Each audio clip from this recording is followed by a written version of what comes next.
Rudolf Ludwig Karl Virchow is considered to be the father of thrombosis. He was a German pathologist and physician, and we all know about the Virchow's triad: endothelial injury, abnormal blood flow or venous stasis, and hypercoagulability.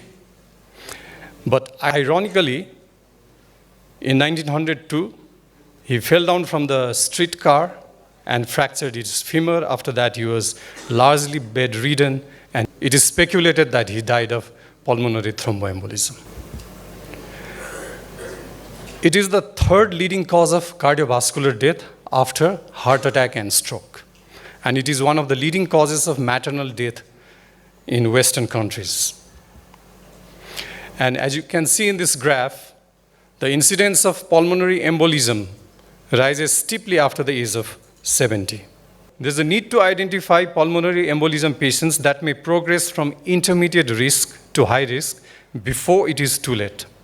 PE is often misdiagnosed as acute coronary syndrome or heart failure because there is a big overlap of symptoms like chest pain, dyspnea, troponin elevation, and ECG changes.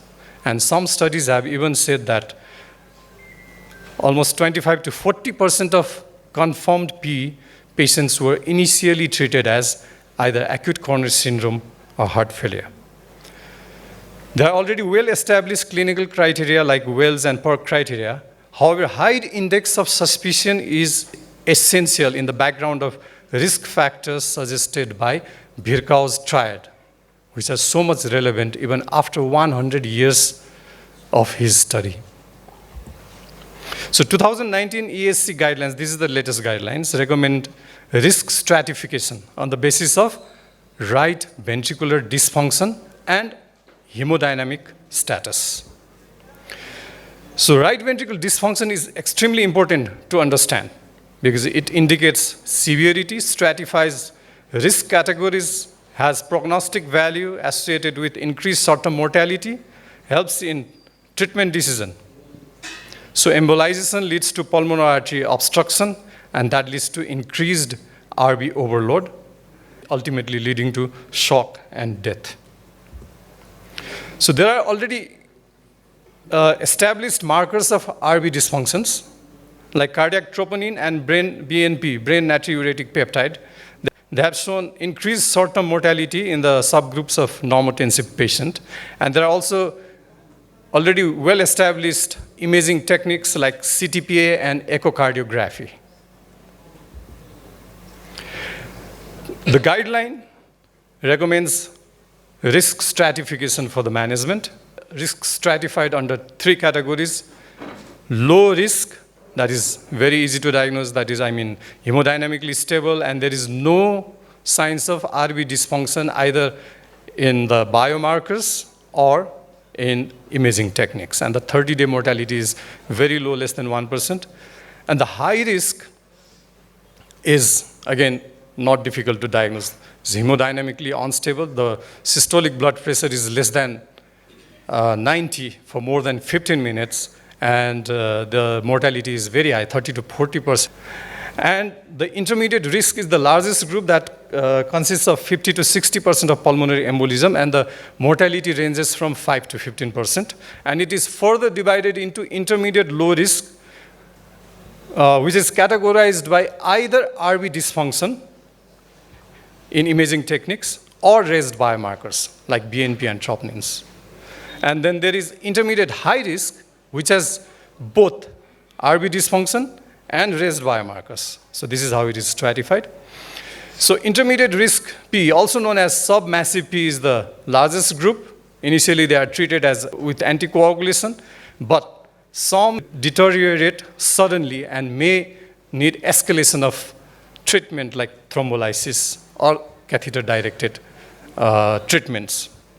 And failing to recognize this so-called normotensive shock pulmonary embolism patients leads to unfavorable prognosis. So the current guidelines emphasize the need for additional markers to identify those at higher risk within this group. So I'd like to talk about 2 echocardiographic markers that are very easy to do. available in most of the recent echocardiography machines. One is TAPC-PSP ratio, very easy to measure, and it predicts short-term adverse outcomes in acute PE, and especially if the ratio is less than 0.3, it indicates severe RV dysfunction. And the another one interesting, relatively new one is measurement of RV strain, which is done by a technique known as speckled tracking echocardiography, measures global longitudinal strain, and useful in identifying clinical as well as subclinical RV dysfunction.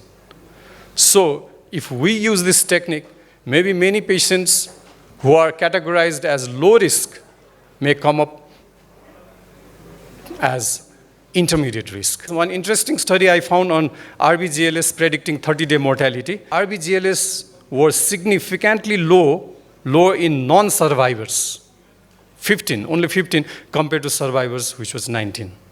And RBGLS was the only echo parameter found to be statistically significant in predicting mortality in multivariate analysis. So I think this has to be taken into note, and maybe we should start doing it. So now, what is normotensive shock? The blood pressure is normal, systolic blood pressure is more than 90. However, the cardiac index is less than 2.2. This indicates significant hemodynamic compromise due to severe RV strain. And a recent FLASH registry has reported 34% of patients with intermediate high-risk pulmonary embolism were shown to be in normotensive shock. They are high risk of further hemodynamic collapse. And very interestingly, a relatively newer marker in pulmonary embolism is plasma lactate levels of more than 2 was found to be a significant biomarker of normotensive shock and adverse outcomes in acute PE.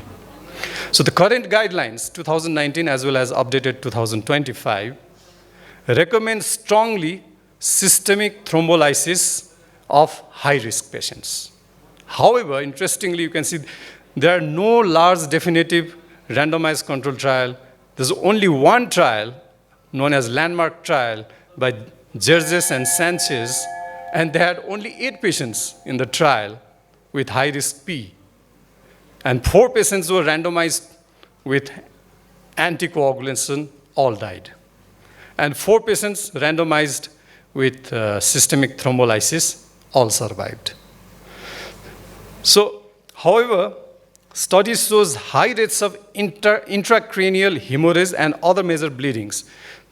So now, it is more recommended when catheter-directed therapy is not available because of this high intracranial hemorrhage. And there are 2 interesting trials.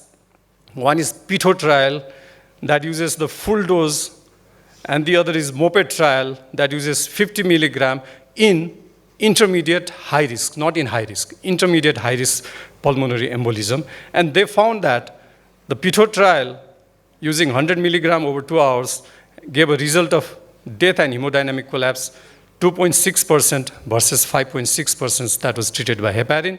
But the problem is major bleeding, 10 to 20%, almost unacceptable bleeding, and intracranial hemorrhage is also very high. However, MOPED showed that even 50 milligram is quite okay. And the primary outcome also is quite good, 16% versus 63%. Bleeding risk is also low. So catheter-directed treatments are emerging as alternatives to reduce bleeding risk associated with systemic thrombolysis.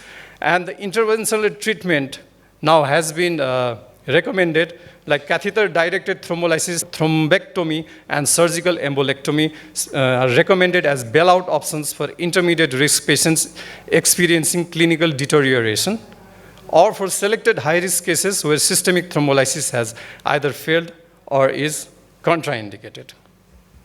So there are a number of intervention trials, and it's nice to see that all of them have shown rapid and significant reduction in RV-LV ratio and PA pressures with lower rates of major bleeding. And some large registries have also demonstrated significant reductions in morbidity and mortality. So probably this is what we need to practice.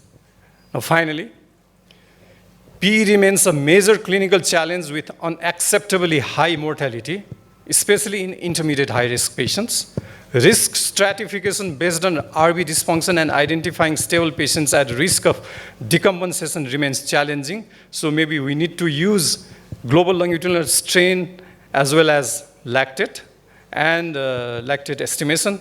And growing RCT on large-scale observational evidence support catheter-directed treatment as promising escalation options in intermediate and high-risk PE. Finally, the closing quote, the future of PE care is not just to dissolve the clot, but to preserve the right ventricle, which is so much important. We need to diagnose in time patient with normotensive shock. Thank you. Thank you very much, Dr. Sanjay, for excellent presentation. Any question from the floor? Well, thank you so much, sir, for enlightening us with that very much insightful presentation of yours. So I have a question.